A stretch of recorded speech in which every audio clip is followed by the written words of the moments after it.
Speaking with us on France 24. A pleasure. Thanks for having me. It's the first confirmation hearing since the Me Too movement. What's your reaction to the allegations and both sides saying they're willing to testify before the Senate? Well, I think that's the only thing they can say at this point. I mean, I think the likeliest thing to happen now, although there's been no indication of this, is that Mr. Kavanaugh will withdraw the nomination. I think that's likely.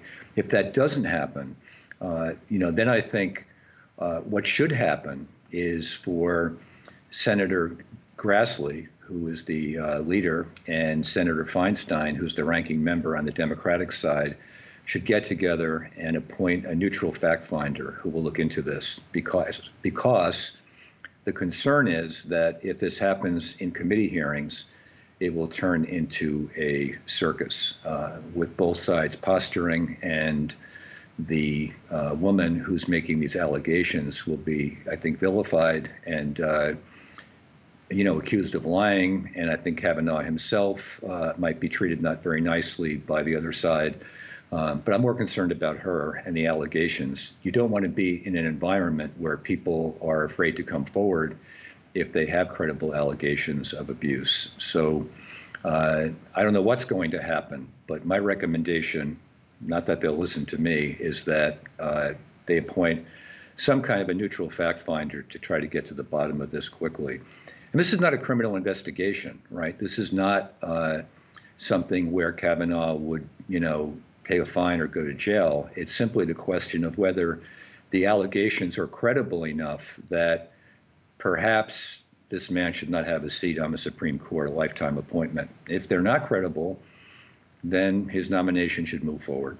More than a quarter century ago in the United States, there was the nomination proceedings for Clarence Thomas, who is on the Supreme Court, and his accuser, Anita Hill. That was a workplace harassment case. This is Right. something different, or is it different? Is it what do you are there? Yeah. Can you compare the two?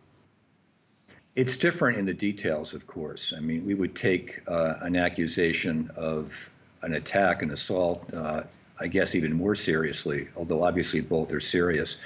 So in that sense, they're different. I think the concerning thing is that perhaps they're not different in the way that the kind of the follow-up to the accusation has happened. So already we see people, dragging this woman through the mud, looking at, sort of what ulterior motives did she have.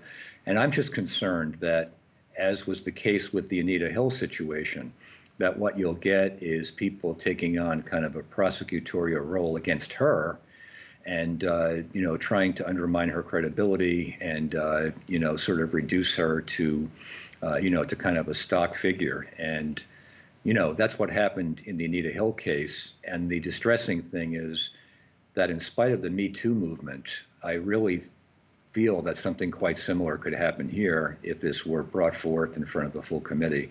And again, that's why I think the better process would be to do something through a neutral fact finder who could then present the factual findings to the committee and to the full Senate, and then the senators could vote whatever way they saw fit based on what that fact finder discovered. John Culhane, I'm haunted by what you said a minute ago about avoiding a media circus, an appointment to the Supreme Court. It's got implications for the entire world. It's a lifetime appointment. Right. You wrote in Politico that the entire nomination and confirmation process for Supreme Court justices is completely broken.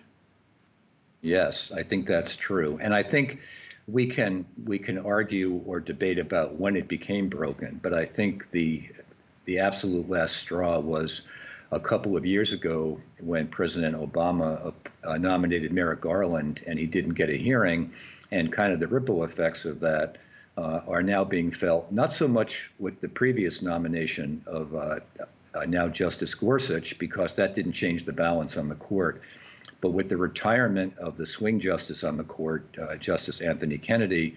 Now the Democrats really are kind of all in on preventing this nomination.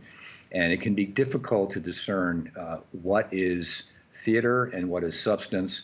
And I think for the American public, we're sort of the losers in this process. So one recommendation I've heard is to do away with this lifetime appointment business. Nothing in the Constitution requires that. You could have justices appointed for a term of, long term, say 18 years, and then each president would probably get to appoint 1 or 2 justices, and you wouldn't have the stakes being quite so high as they are now. So that's just one possible way to fix this process, because right now it really is so politicized that the nominee is almost beside the point. John Culhane, many thanks for joining us.